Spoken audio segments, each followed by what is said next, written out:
Okay. So, last వీడియోలో ఈ Git అంటే ఏంటి? గిట్‌హబ్ అంటే ఏంటి? ఈ 2 విషయాలు నేర్చుకున్నాం. దాంతోపాటు ఈ గిట్‌హబ్‌లో రిపోజిటరీ అంటే ఏంటి? ఒక రిపోజిటరీని ఎట్లా క్రియేట్ చేయాలి? అందులోకి ఫైల్స్ ఎట్లా యాడ్ చేయాలి? ఈ విషయాలు కూడా చూసాం. సో, ఈ వీడియోలో మనం కమిట్స్ అంటే ఏంటి?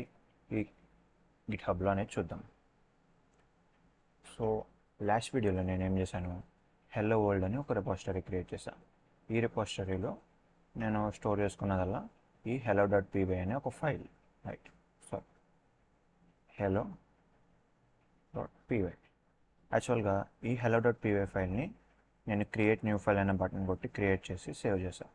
అండ్ సేవ్ చేసేటప్పుడు నాకు ఎక్కడ కూడా ఈ సేవ్ చేంజెస్ అనే బటన్ అయితే కనపడాల, రైట్? ఈ సేవ్ అనే బటన్ ఎక్కడ కనపడాల.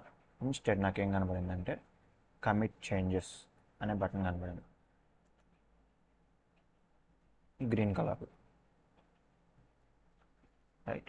అండ్ నేను అప్పుడు మీకు ఏం చెప్పాను, ఈ కమిట్ చేంజెస్ బటన్ నొక్కితే ఈ ఫైల్ సేవ్ అవుతుందని చెప్పాను.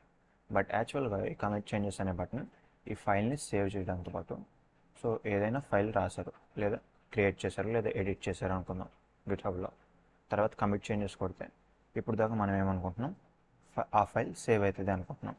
బట్ సేవ్ అవ్వడం మాత్రమే కాదు, ఆ ఫైల్లో మీరు చేసిన చేంజెస్ ఉంటాయి కదా, అవి కూడా గిట్‌హబ్ ఒక స్నాప్షాట్ తీసుకుంటుంది అనమాట. ఓకే. సో ఈ టైంలో మీరు ఈ చేంజెస్ చేశారు అని ఒక స్నాప్షాట్ తీసుకుంటుంది. దానివల్ల యూజ్ ఏంటంటే, సో ఎప్పుడైనా కావాలంటే మీరు ఎప్పుడెప్పుడు ఏమేమి చేంజెస్ చేశారు అనే హిస్టరీ, ఈ కమిట్ హిస్టరీ అనేది మీరు చూడొచ్చు. ఓకే. దానికోసం కమిట్స్ అనేవి యూజ్ అవుతాయి. సో బేసికల్లీ మీరు ఇప్పుడు ఏమనుకోవచ్చు, ఈ కమిట్ అంటే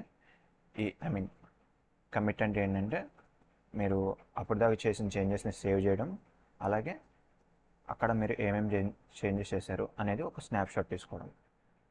సో ఇప్పుడు మనం ఏం చేద్దామంటే, ఒకసారి ఈ హెల్లో వరల్డ్ అనే రిపోజిటరీ క్రియేట్ చేసాం కదా, ఈ రిపోజిటరీలోకి వెళ్దాం. నా ప్రొఫైల్లో ఈ రిపోజిటరీలోకి వెళ్ళి ఈ hello.py అనే ఫైల్ని మనం క్రియేట్ చేసాం. ప్రస్తుతం హెల్లో వరల్డ్ అని ప్రింట్ చేస్తుంది. హెల్లో వరల్డ్ని ప్రింట్ చేయడానికి పైథాన్లో కోడ్ రాసాం ఈ ఫైల్లో. సో ఇప్పుడు ఈ ఫైల్లో కొన్ని చేంజెస్ చేసి సేవ్ చేద్దాం. 4-5 సార్లు చేంజెస్ చేద్దాం. ఆ 4-5 సార్లు చేంజెస్ చేస్తున్నాం కదా, ఆ హిస్టరీ అంతా ఎక్కడ చూడాలి అనేది కూడా చూద్దాం గిట్‌హబ్లో. Okay. So let's see this. So GitHub website అయితే ఓపెన్ చేశాను మళ్ళీ. అండ్ ఇప్పుడు నా అకౌంట్ మీద క్లిక్ చేస్తున్నా. ఇక్కడ నా ప్రొఫైల్ మీద క్లిక్ చేసి రిపోజిటరీస్లోకి వెళ్ళొచ్చు, ఆర్ డైరెక్ట్గా ఇక్కడ యువర్ రిపోజిటరీస్ అని ఉంది, అది క్లిక్ చేసిన నా రిపోజిటరీస్ అన్నీ అయితే వస్తాయి. సో ఇక్కడ చూడొచ్చు, లాస్ట్ వీడియోలో క్రియేట్ చేసిన హెల్లో వరల్డ్ అనే రిపోజిటరీ అయితే ఇక్కడ ఉంది. దాన్ని క్లిక్ చేస్తున్నా. సో ఇది మన హెల్లో వరల్డ్ రిపోజిటరీ. అండ్ ఇందులో readme.md ఫైల్ ఉంది. అండ్ నేను చెప్పినట్టుగా ప్రస్తుతాన్ని దీన్ని ఇగ్నోర్ చేసేయండి. ఇప్పుడు hello.py ఫైల్ అయితే ఉంది. ఈ hello.py ఫైల్ని ఓపెన్ చేద్దాం. ప్రస్తుతం అయితే ఈ ఫైల్లో హెల్లో వరల్డ్ అని ప్రింట్ చేయడానికి కోడ్ ఉంది, రైట్? సో ఈ కోడ్ బాగానే పనిచేస్తుందో చెక్ చేసుకోవడానికి నేను ఫస్ట్ ఈ కోడ్ని ఇక్కడ కాపీ చేస్తున్నా. అండ్ ఒక ఆన్లైన్ కంపైలర్ ఓపెన్ చేద్దాం.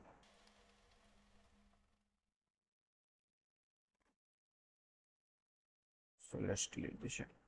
ఓకే, ఒక ఆన్లైన్ కంపైలర్ అయితే ఓపెన్ చేస్తాను. ఇప్పుడు ఆ hello.py ఫైల్లో ఉన్న కోడ్ని కాపీ చేసి రన్ చేస్తున్నాం.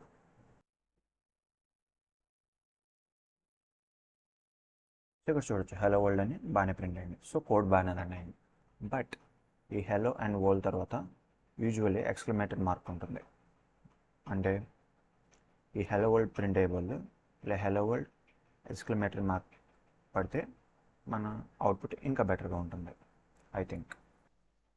సో ఇక్కడ చూడొచ్చు, హెల్లో వరల్డ్ అండ్ ఎక్స్క్లమేటెడ్ మార్క్, ఇది ఇంకా బెటర్గా ఉంది అవుట్పుట్. సో మనం ఏం చేద్దామంటే hello.pyలో ఈ వరల్డ్ తర్వాత ఎక్స్క్లమేటెడ్ మార్క్ యాడ్ చేయాలి, అంటే ఈ ఫైల్ ఎడిట్ చేయాలి. సో అలా ఎడిట్ చేయడానికి ఇక్కడ ఒక పెన్సిల్ ఐకాన్ అయితే కనబడుతుంది, రైట్? అండ్ దాని మీద హవర్ అవ్వగానే ఎడిట్ దిస్ ఫైల్ అని వచ్చింది. సో క్లిక్ చేస్తే ఏమైందంటే,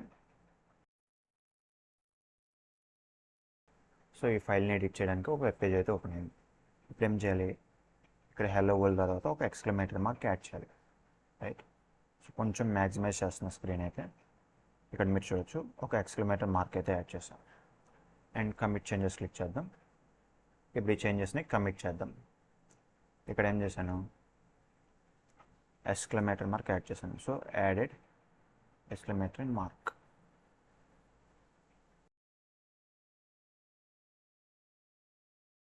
so hello world exclamatory mark వచ్చింది. ఇప్పుడు మళ్ళీ నేను ఈ కోడ్ని కాపీ చేస్తున్నా, ఇక్కడ పేస్ట్ చేస్తున్నా, రన్ చేసి చూద్దాం. సో కోడ్ అయితే బాగానే రన్ అయింది అగైన్. అండ్ హెలో వరల్డ్తో పాటు ఎక్స్క్లమేటరీ మార్క్ కూడా యాడ్ అయింది. సో సక్సెస్ఫుల్గా ఫైల్ని అయితే ఎడిట్ చేసాం. బట్ ఇక్కడ హెలో వరల్డ్ అంటుంది. నేను లెట్స్ సే సపోజ్ ఇలా హెలో వరల్డ్కి హెలో చెప్పకుండా మేబీ యూజర్కి హెలో చెప్పాలనుకో. సో హెలో వరల్డ్ బదులు మేబీ హెలో యూజర్ అని ప్రింట్ అవ్వాలి. అప్పుడు ఏం చేయాలి, ఈ వరల్డ్ తీసి నేను ఈ వరల్డ్ని యూజర్తో రీప్లేస్ చేయాలి. ఓకే,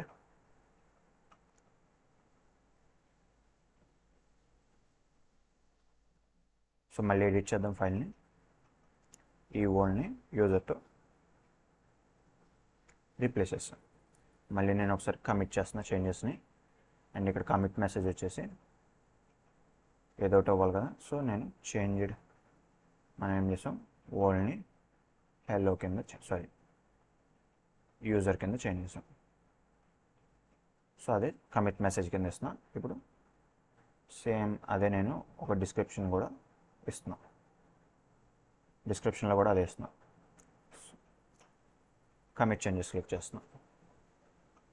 ఇప్పుడు చూడొచ్చు హెలో వరల్డ్ వస్తే హెలో యూజర్ అయింది. ఇప్పుడు కొంచెం బెటర్గా ఉంది అండ్ యూజర్కి అర్థమైంది ఆ యూజర్కి హెలో చెప్తున్నామని. ఒకవేళ ఈ కోడ్ రన్ చేస్తే ఆ యూజర్కి హెలో అర్థమైంది, ఈ కోడ్ యూజర్కి హెలో చెప్పిద్ది అని. So hello user exclamatory mark.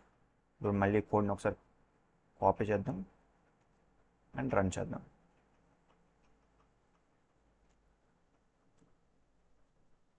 And as you can see బాగానే రన్ అయింది. అండ్ స్టిల్ హెలో యూజర్ అని ప్రింట్ అవుద్ది. బట్ మేబీ హెలో యూజర్ అనేది కొంచెం రోబోటిక్గా అండ్ బాగా ఫార్మల్గా ఉంది. సో మేబీ కొంచెం ఫ్రెండ్లీ అండ్ ఇన్ఫార్మల్గా మార్చాలంటే మనం హెలో యూజర్ బదులు హెలో ఫ్రెండ్ అని మేబీ ఇచ్చుకోవచ్చు.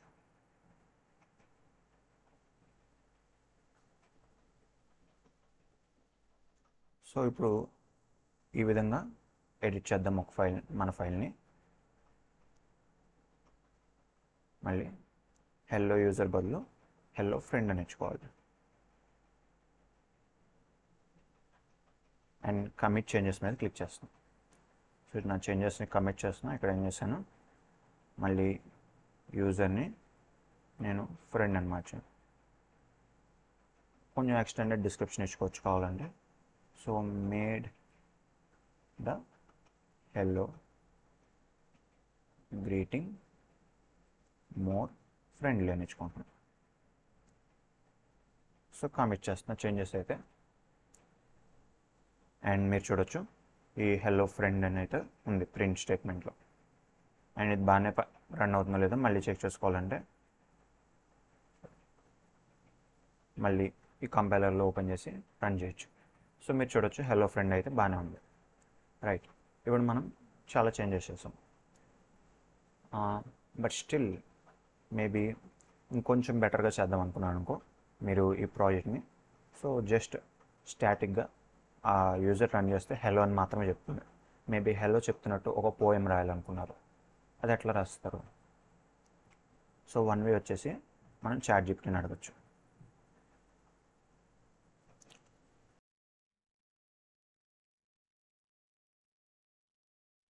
సో చాట్‌జీపీటీని జస్ట్ హెలో చెప్పకుండా ఒకరికి హెలో చెప్తున్నట్టు ఒక పోయం రాయమని అడిగాను. సో ఈ పోయం అయితే ఇట్లా రాసింది. అండ్ ఇప్పుడు మనం ఏం చేద్దామంటే ఇన్స్టెడ్ ఇప్పుడు ఎవరైనా ఈ కోడ్ని రన్ చేస్తే హెలో ఫ్రెండ్ అని ప్రింట్ అవుతుంది. అలా కాకుండా ఇప్పుడు ఈ కోడ్ని రన్ చేస్తే ఆ పోయం ప్రింట్ అయ్యేటట్టు నేను చేయాలి. సో దానికోసం ఏం చేయొచ్చు, ఫస్ట్ ఈ ఫైల్ని అయితే ఎడిట్ చేయాలి. సో ప్రింట్ హెలో ఫ్రెండ్ బదులు ఈ 4 లైన్స్ అయితే ప్రింట్ అవ్వాలి. అండ్ వన్ వే వచ్చేసి so single line of text అయితే మీరు పైథాన్లో ఇలా సింగిల్ కోట్స్ మధ్యలో పెట్టచ్చు. బట్ ఇలా మల్టిపుల్ లైన్స్ ఆఫ్ టెక్స్ట్ అయితే ఇలా ట్రిపుల్ కోట్స్ మధ్యలో పెట్టచ్చు. సో సింగిల్ లైన్ స్ట్రింగ్స్ అయితే మీరు సింగిల్ కోట్స్లో పెడతారు కదా, అదే మల్టిపుల్ లైన్ స్ట్రింగ్స్ అయితే మీరు ఇలాగా ట్రిపుల్ కోట్స్లో పెట్టచ్చు పైథాన్లో. సో ఇప్పుడు ఈ ట్రిపుల్ కోట్స్లో ఉన్న స్ట్రింగ్ని హెల్లో స్ట్రింగ్ అనుకుంటున్నాను నేను. సో ఈ ట్రిపుల్ కోట్స్లో ఉన్న స్ట్రింగ్ని హెల్లో స్ట్రింగ్ అని వేరియబుల్లో స్టోర్ చేసుకుంటున్నాను. ఇప్పుడు ఈ హెల్లో ఫ్రెండ్ అని ప్రింట్ చేసే బదులు మేబీ ప్రింట్ హెల్లో స్ట్రింగ్ అని రాస్తుంది. సో ఇప్పుడు ఏమైందంటే ఈ హెల్లో స్ట్రింగ్ అనే వేరియబుల్లో ఉన్న ఈ పోయం లైన్స్ అన్నీ ఉన్నాయి కదా, అవి ప్రింట్ అవుతాయి. సో కమిట్ చేస్తున్న చేంజెస్ అయితే మేబీ కమిట్ మెసేజ్ వచ్చేసి ద హెల్లో పోయం అని ఇచ్చుకుంటున్నాం. అండ్ కొంచెం ఎక్స్టెండెడ్ డిస్క్రిప్షన్ ఇచ్చుకున్నాం. So created a poem to say hello to user, right? Great. ఇప్పుడు మనం కమిట్ చేద్దాం చేంజెస్ అయితే.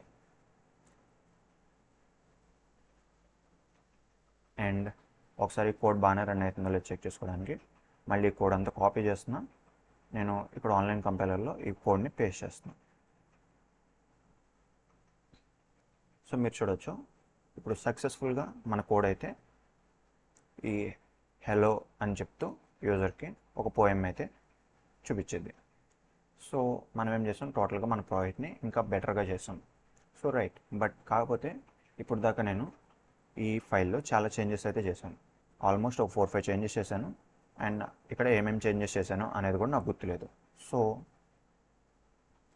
ఇప్పుడు నేను చేసిన చేంజెస్ అన్ని చూడాలంటే నేనేం చేయించాను, ఫస్ట్ మన రిపోజిటరీలోకి అయితే వెళ్ళిపోదాం. Hello world repository. సో దానికి ఇక్కడ క్లిక్ చేస్తే డైరెక్ట్గా రిపోజిటరీలోకి వెళ్ళిపోవచ్చు. రైట్, ఇక్కడ రిపోజిటరీ మెయిన్ పేజ్ అయితే ఓపెన్ అయింది.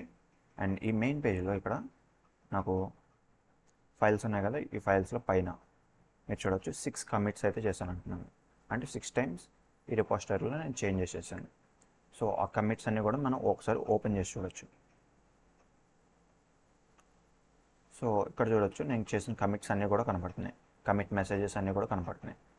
లేటెస్ట్గా నేను ఈ ద హెలో పోయం అనే ఒక కమిట్ మెసేజ్తో ఒక కమిట్ చేశాను. దానికి ముందు హెలో యూజర్ని హెలో ఫ్రెండ్ కింద మార్చేటప్పుడు యూజర్ టు ఫ్రెండ్ అనే కమిట్ మెసేజ్తో ఒక కమిట్ చేశాను. సో ఇలాగా ఈరోజు చేసిన చేంజెస్ అయితే ఇవి. సో కావాలంటే ఇక్కడ ఏదైనా ఒక కమిట్ మెసేజ్ ఓపెన్ చేశాను అనుకో, సో యూజర్ టు ఫ్రెండ్ అనే కమిట్ మెసేజ్ ఓపెన్ చేశాను. ఇదేం చూపిస్తుంది మీరు చూడొచ్చు. ఇక్కడ hello.py ఫైల్లో hello.py అని ఫైల్ కనబడుతుంది. ఆ ఫైల్లో ఇక్కడ మీరు ఎగ్జాక్ట్గా చూడొచ్చు. ఈ రెడ్ కలర్లో హెలో యూజర్ ఉంది, మైనస్ అని ఉంది.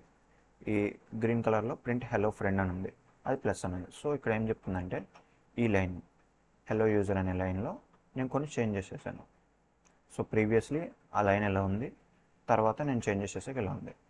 సో బేసికల్లీ ఈ విధంగా మీరు ఆ యూజర్ టు ఫ్రెండ్ అనే కమిట్ మెసేజ్ ఇచ్చినప్పుడు అక్కడ ఏమేమి చేంజెస్ చేశారు అనేది కింద చూసుకోవచ్చు. ఓకే, సో ఆ విధంగా మీకు కమిట్స్ అయితే యూజ్ అవుతాయి. అలాగే మీరు ఈచ్ కమిట్లోనూ ఏమేమి చేంజెస్ చేశారో చూడొచ్చు. ఫస్ట్ నేను ఇక్కడ హెలో పోయం ఓపెన్ చేస్తాను అనుకో మేబీ. సో అగైన్ hello.py ఫైల్లోనే చేంజెస్ చేశాను. బట్ ఇక్కడ చూడొచ్చు ఇంతకుముందు హెలో ఫ్రెండ్ అని ఒక లైన్ ఉండేది. ఇప్పుడు దాన్ని ఏం చేశాను, ఫస్ట్ హెలో స్ట్రింగ్ క్రియేట్ చేశాను, చివరిలో ఆ హెలో స్ట్రింగ్ని ప్రింట్ చేశాను. రైట్, బేసికలీ ఈ లైన్ డిలీట్ చేసి నేను ఈ కొత్త లైన్స్ అన్నీ కూడా యాడ్ చేశాను. రైట్, 1 2 3 4 5 6 7 8 9 ఇలా 9 లైన్స్ అయితే యాడ్ చేశాను. ఈ రెడ్ కలర్లో ఉన్న 1 లైన్ అయితే డిలీట్ చేశాను. సో ఆ చేంజెస్ అయితే చేశాను. సో దీస్ ఆర్ కమిట్స్ అనమాట. సో ఫార్ మనం ఏం అర్థం చేసుకున్నాం, కమిట్ చేసినప్పుడు మీ ఫైల్ సేవ్ అవుతుంది, అలాగే అక్కడ మీరు చేసిన చేంజెస్ అనేవి ఇక్కడ కమిట్ హిస్టరీలో యాడ్ అవుతాయి. ఓకే, ఫస్ట్ నేను ఎక్స్క్లమేటరీ మార్క్ యాడ్ చేశాను, ఆ కమిట్ స్నాప్షాట్ అయితే యాడ్ అయింది. అండ్ ఆ తర్వాత హెలో వరల్డ్లో వరల్డ్ని యూజర్ కింద మార్చాను, అది యాడ్ అయింది. తర్వాత యూజర్ని ఫ్రెండ్ కింద మార్చాను. ఫైనల్గా అదంతా తీసి జస్ట్ హెలో పోయం ప్రింట్ చేయడానికి కోడ్ రాశాను. రైట్, ఆ కమిట్ అయితే ఉంది. ఈ విధంగా మీరు ఎప్పటికప్పుడు చేసిన కమిట్స్ అన్నీ కూడా చూసుకోవచ్చు. సో ఈ ఫైల్లో నేను ఏమేమి చేంజెస్ చేశాను అన్న విషయం అయితే నాకు కొన్ని రోజులు అయ్యాక గుర్తుండకపోవచ్చు, అప్పుడు కావాలంటే ఇందులో చూసుకోవచ్చు. Right, so this is all about commits. Okay,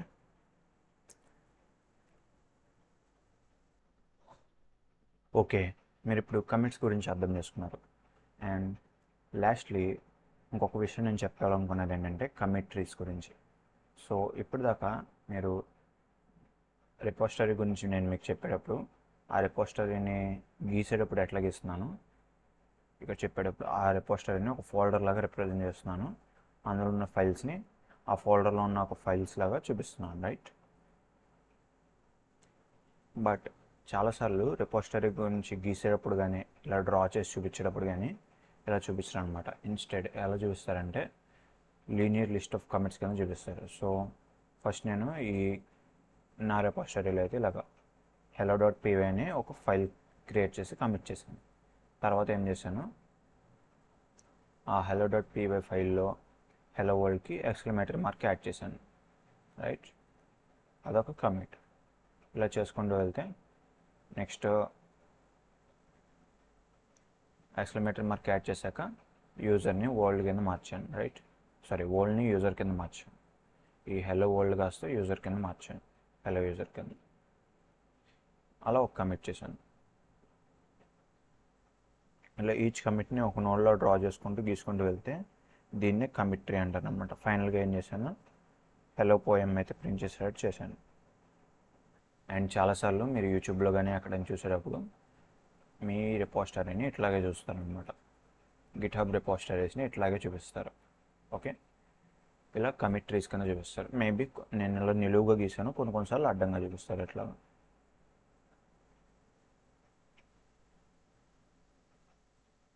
but essential ఏంటంటే ఈచ్ నోడ్ అనేది కమిట్, ఈ లైన్ ఏం రిప్రజెంట్ చేస్తుంది అంటే సో ఈ కమిట్ తర్వాత ఈ కమిట్ వచ్చింది అని లింక్ చూపించడానికి లైన్ అయితే ఉపయోగపడుతుంది, ఓకే? ఇలా ఫస్ట్ కమిట్ 1, తర్వాత కమిట్ 2, కమిట్ 3, నేను సి అని రాసిన కమిట్ బదులు కమిట్ 4, కమిట్ 5 అలాగా ఇలా రిప్రజెంట్ చేస్తారు, రైట్? అండ్ ఈ రిప్రజెంటేషన్ గురించి నేను ఎందుకు చెప్తున్నా అంటే నెక్స్ట్ వీడియోలో నేను బ్రాంచింగ్ గురించి చెప్తాను. అప్పుడు మీరు ఈ విధంగా ఆలోచిస్తే మీ రిపోజిటరీ గురించి ఇట్లా ఒక ఫోల్డర్ లాగా, రిపోజిటరీ అంటే ఒక ఫోల్డర్ లాగా, అందులో ఫైల్స్ అనేవి కూడా మీ ప్రాజెక్ట్ ఫోల్డర్లో ఉన్న ఫైల్స్ లాగా కాకుండా ఒక రిపోజిటరీని మీరు ఇట్లా లీనియర్ లిస్ట్ ఆఫ్ కమిట్స్ కింద చూడగలిగితే తర్వాత చెప్పే కాన్సెప్ట్స్ ఈజీగా ఉంటాయి. సో కమిట్ ట్రీ అంటే ఏముంది, ఇప్పుడు ఇలా నోడ్స్ ఉంటాయి. ఈచ్ నోడ్ వచ్చేసి కమిట్ని రిప్రజెంట్ చేస్తుంది.